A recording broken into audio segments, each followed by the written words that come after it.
Welcome back to our channel guys. Pattern programming की series में आज हम जानेंगे कि कैसे हम स्टार्स को टू शेप में प्रिंट कर सकते हैं। तो चलिए समझते हैं यहाँ पर एक डायग्राम को, जो डायग्राम हमने आपको समझाने के लिए प्रिपेयर किया है। देखिए हमने यहाँ पर कुछ कॉलम नंबर डिफाइन किए, साथ ही कुछ रो नंबर डिफाइन किए। इन रोज और कॉलम की मदद से बहुत ही आसानी से हम इन स्टार्स को प्रिंट करेंगे। और जैसा कि अभी आप स्क्रीन पर टू शेप को देख पा रहे हो, सेम एज इट इज हम आउटपुट स्क्रीन पर भी देख पाएंगे। तो चलिए बिना देरी किए यहाँ पर ओपन करते हैं पाइथन की एक ब्लैंक फाइल।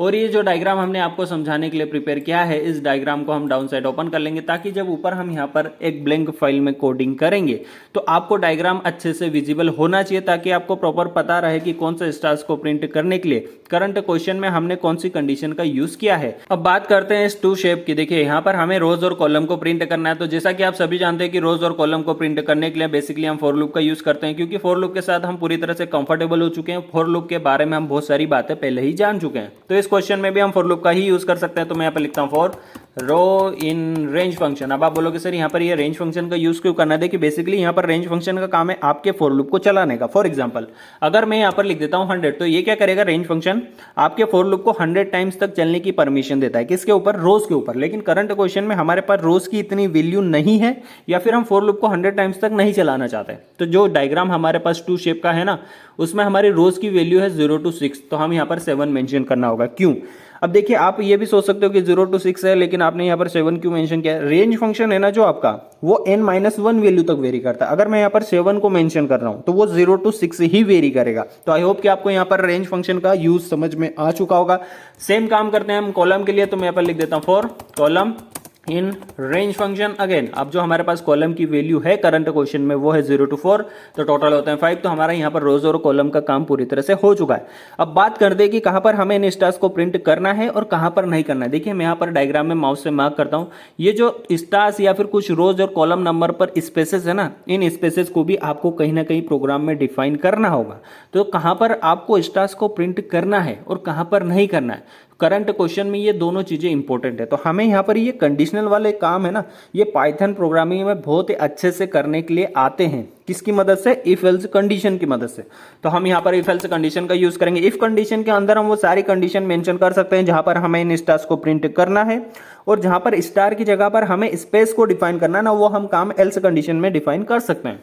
तो अगर आप डायग्राम को ध्यान से देखोगे तो हमें रो नंबर 0, रो नंबर 3 और रो नंबर 6 के सारा स्टार्स की रिक्वायरमेंट है। तो उसके लिए मैं यहाँ पर एक कंडीशन लिख सकता हूँ, रो इक्वल टू 0 और ऑपरेटर के साथ रो इक्वल टू 3 और ऑपरेटर के साथ रो इक्वल टू 6। तो ये जो कंडीशन है ना, ये कंडीशन के साथ आपका प्रोग्राम रो 0, रो 3 और रो 6 के सारे स्टार्स को प्रिंट कर देगा, जो कि हमें करंट क्वेश्चन में रिक्वायर्ड है। अब बात करते हैं जो भी हमारे शेप में, 2 के शेप में जो स्टार्स बचे हुए हैं ना, उनके लिए कुछ कंडीशन यहाँ पर मेंशन करते हैं। तो जो अगले स्टार्स हमें रिक्वायर्ड है ना, वो है कॉलम नंबर 4 के। तो मैं यहाँ पर लिख देता हूँ कॉलम इक्वल टू 4। लेकिन ये कंडीशन क्या करेगी? ये कंडीशन कॉलम नंबर 4 के सारे स्टार्स को प्रिंट कर देगी, लेकिन हमें कॉलम 4 के सारे स्टार्स की रिक्वायरमेंट नहीं है। तो इसके साथ में यहाँ पर एक कंडीशन ऐड कर सकता हूँ कि हमें कौन से स्टार्स कॉलम नंबर 4 के रिक्वायर्ड है। तो मैं यहाँ पर लिख देता हूँ रो इक्वल टू 1 और है हमारे पास रो इक्वल टू 2। ठीक है, तो हमारे कॉलम 4 के जो हमें स्टार्स रिक्वायर्ड थे वो भी हमारे यहाँ पर कंडीशन के साथ डिफाइन हो चुके हैं। अब बढ़ते हैं आगे और कुछ स्टार्स और हमारे पास बचे हैं, उनके लिए भी यहाँ पर कंडीशन मेंशन कर सकते हैं। जो स्टार्स हमें अगले रिक्वायर्ड है वो है कॉलम नंबर 0 वाले। तो मैं यहाँ पर लिख देता हूँ कॉलम इक्वल टू 0 और उनके साथ भी एक कंडीशन मेंशन करनी होगी अगेन, कि वहाँ पर हमें कौन से स्टार रिक्वायर्ड है। तो वो है रो नंबर 4 और रो नंबर 5 वाले। तो उसके लिए मैं यहाँ पर लिख देता हूँ रो इक्वल टू 4 और ऑपरेटर के साथ रो इक्वल टू 5। देखिए सारी कंडीशन हम यहाँ पर मेंशन कर चुके हैं जो कि हमें स्टार्स रिक्वायर्ड है क्वेश्चन के हिसाब से। ठीक है, अगर ये सारी कंडीशन ट्रू होती है तो हमें क्या बोलना है हमारे प्रोग्राम को, कि आपको क्या करना है? सीधी सी बात है, आपको यहाँ पर प्रिंट करना है। क्या प्रिंट करना है? आपको प्रिंट करना है स्टार। ठीक है, हमारा प्रोग्राम रीड कर लेगा, लेकिन मैं यहाँ पर इसके साथ एक यूज करूंगा एंड फंक्शन। अब आप बोलोगे सर ये एंड फंक्शन का यूज यहाँ पर क्यों करना है? देखिए एंड फंक्शन क्या करता है? प्रिंट की गई लाइन के एंड में जब भी आपको कुछ मॉडिफाई करना होता है तो वहां पर बेसिकली आप एंड फंक्शन का यूज कर सकते हो। कैसे?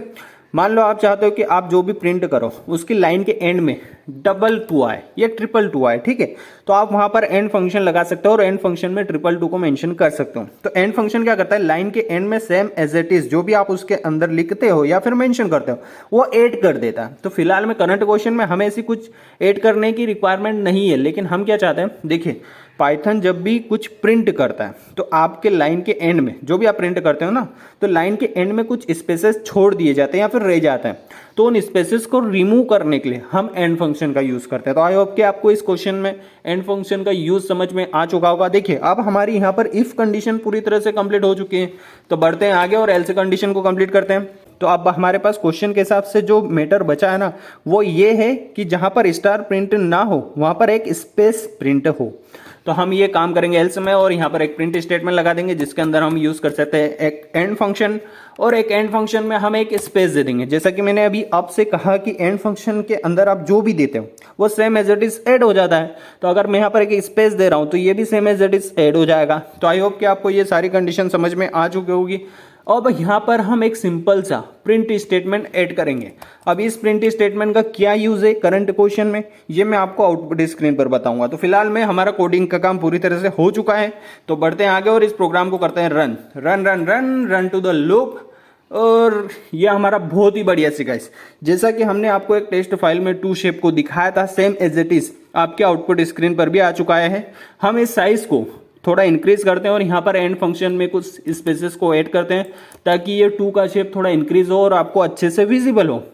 बहुत ही बढ़िया से गाइस, देखिए साइज थोड़ा इंक्रीज हो चुका है और आई होप कि आपको अच्छे से विजिबल हो रहा होगा। आई होप कि आपको ये सारी कंडीशन समझ में आ चुके होंगे। अब यहाँ पर देखिए ये प्रिंट स्टेटमेंट है ना, इसका यूज समझते हैं। अगर मैं यहाँ पर इस प्रिंट स्टेटमेंट को कमेंट कर देता हूँ तो अब क्या होना चाहिए, प्रिंट स्टेटमेंट का यूज जो हम कर रहे हैं ना करंट क्वेश्चन में वो आएगा आपके सामने। तो मैं इस प्रोग्राम को आपको रन करके समझा देता हूँ। देखिए सारे स्टार्स एक लाइन में आ रहे हैं, मतलब आप समझे यहाँ पर आपका प्रिंट स्टेटमेंट यहाँ पर क्या कर रहा है, आपके फॉर लूप को एक नई लाइन देने का काम करता है। कैसे, मैं आपको समझाता हूँ। देखिए यहाँ पर आपका जो फॉर लूप है ना वो 7 टाइम्स रन होगा। अब 7 टाइम्स रन होगा तो फर्स्ट टाइम में वो कुछ स्टार्स को पिक करेगा देन प्रिंट करेगा, अगेन सेम कुछ पिक करेगा देन प्रिंट करेगा। तो उसको क्या हो रहा है, सेम लाइन मिल रही है तो वो एक ही लाइन में प्रिंट किए जा रहा है। तो ये जो प्रिंट स्टेटमेंट है ना, ये प्रिंट स्टेटमेंट यहाँ पर क्या करता है, आपके फॉर लूप को एक बार रन होने के बाद या फिर कुछ स्टार्स को प्रिंट करने के बाद जब अगली बार कुछ स्टार को प्रिंट करने के लिए आता है तो आपका ये प्रिंट स्टेटमेंट उस फॉर लूप को एक नई लाइन देता है ताकि आपके अगला स्टार नई लाइन में प्रिंट हो और आपका जो भी शेप आप प्रिपेयर कर रहे हो वो उस कंडीशन के हिसाब से प्रिंट हो।